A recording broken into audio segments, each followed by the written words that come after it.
Hey everybody, this is Fumi from freespiritedfumi.com and from Black Woman Moving on Facebook. I'm just kidding. Okay, so this video is actually going to be about loans, specifically private loans. Now, student loans. Some of the things that I'm going to say do apply to federal loans, but I'm going to focus on private loans because it's a situation I'm dealing with right now, and I think that there isn't a lot of support for people dealing with issues with private loans. Okay, so my first thing I'm going to tell you is stay away from Sallie Mae. Now, I don't have any loans with Sallie Mae, but I know plenty of people who do. Sallie Mae is evil. Okay, Sallie Mae is just evil. Kind of like how people are afraid of the IRS. You should be afraid of Sallie Mae. And now this is the tricky part, and this is, if you don't read, you'll miss this. So you think, okay, I'm not going to go with Sallie Mae. So you go to, let's say, your credit union, and you're like, I'm going to go to my credit union and get a private loan for school. I'm going to focus on educational loans because, you know, that's a big deal. And you're like, oh, let me go to my credit union and get a student loan. And you're like, okay. But if you pay attention, make sure, and they'll say it because I went to my credit union and I looked at my credit union, and in little print right there was, we have partnered with Sallie Mae to offer you click. Many banks, even NIH credit union is partnered with Sallie Mae. So you thinking you're working with a credit union, but you're really working with Sallie Mae because the credit union doesn't want to give you a student. They're like, let me just give it to Sallie Mae. So if the bank is working with Sallie Mae, do not go with them. Sallie Mae should be your last choice. See, what Sallie Mae does is Sallie Mae accepts almost everybody, even people who probably shouldn't. I mean, most of us probably shouldn't get loans, you know, but it's, you know, it's for school. So what they do is they accept almost everybody, and then they give you ridiculous rates, ridiculous interest rates, and they have all kinds of terms that are really shysty. So moving on from Sallie Mae, I ended up going with Discover. And I was really going back and forth between Discover and Wells Fargo. Now, mind you, if my spouse was in the military, I would be able to go for some military student loans, which would be 10 times better, so I've heard.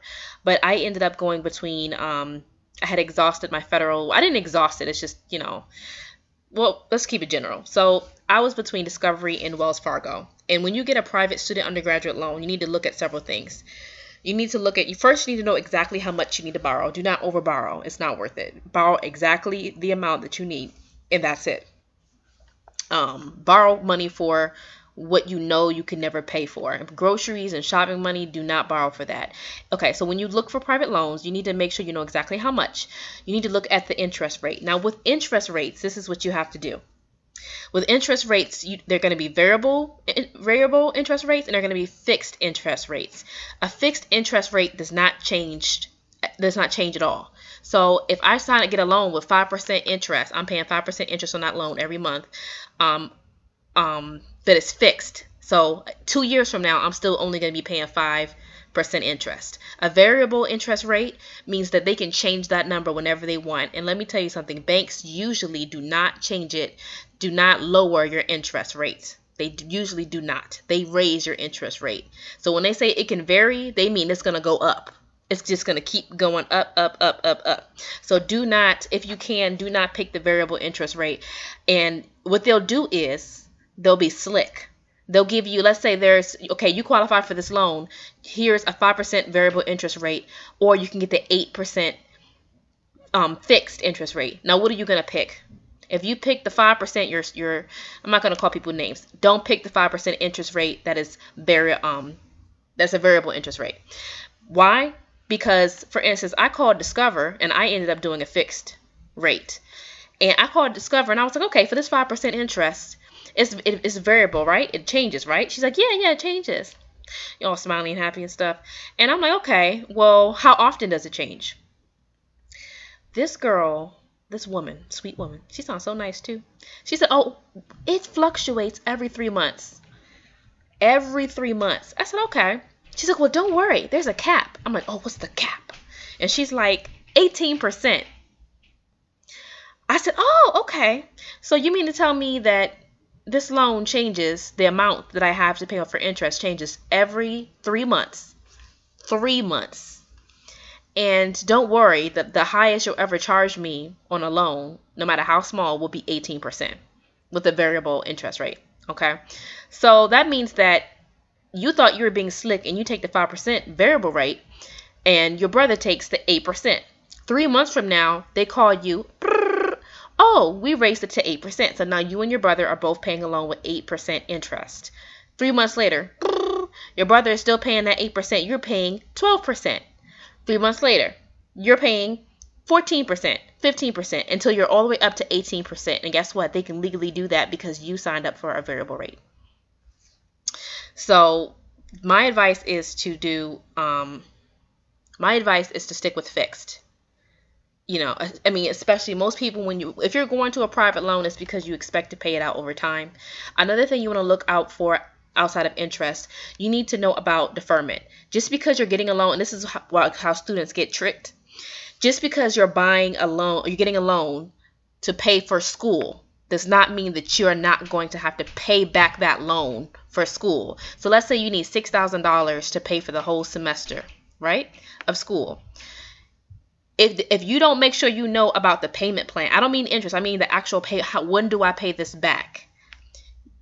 Let's say August 1st comes, school starts, you're happy, whoop, whoop, I got money for books, I got my tuition bills paid, my bill says 0. Guess what? You're going to get a letter in the mail saying, oh, you need your first payment, let's say your first payment of $200 is due by the 3rd.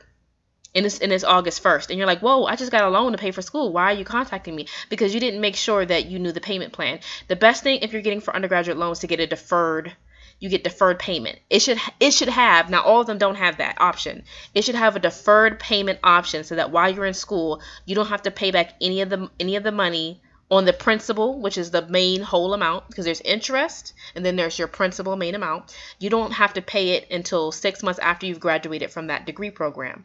Make sure that is there. You have to tell them that, and they have to offer it, because not all of them offer that. Because if not, you're going to be expected to pay off the $6,000 while in school. And if you're taking out that money for school, most likely you don't have it. And whatever jobs you have in college, you may not, be able to pay $200, $300, whatever a month. So make sure you know about that. Another thing people don't think about, and I had to look this up myself. Okay, let's say you graduated, your 6 months is up, you have a job, you're making your monthly 200 payments. You have to figure out, if you take this loan, does the bank or does the company have any kind of forgiveness, any kind of refinancing options? So basically, if you fall on hard times, will they be lenient with you and work with you to lower your payment, or to help you, or to lower your payment, or to have you not paid until you get on your feet? If you get fired or you're unemployed, are they going to be like, I don't care, you better pay it, or we're going to send you to the bill collectors? Or are they going to be like, you know what, we can reduce it, or maybe for the next 6 months grace period, or we can extend your grace period? These are the things you need to be looking for.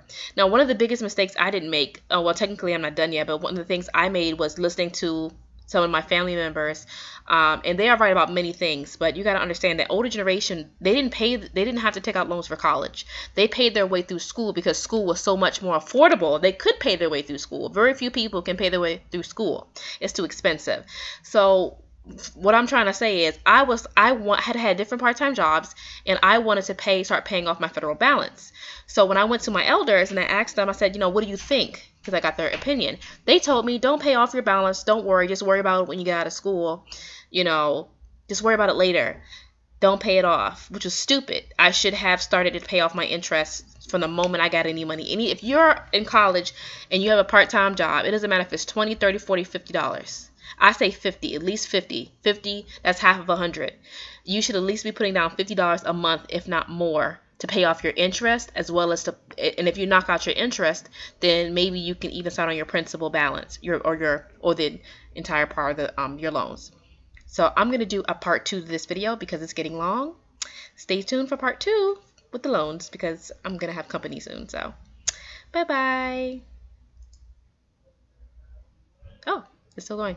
Sorry. I always cheese when I get off I like to cheese a lot. Okay. Bye-bye again.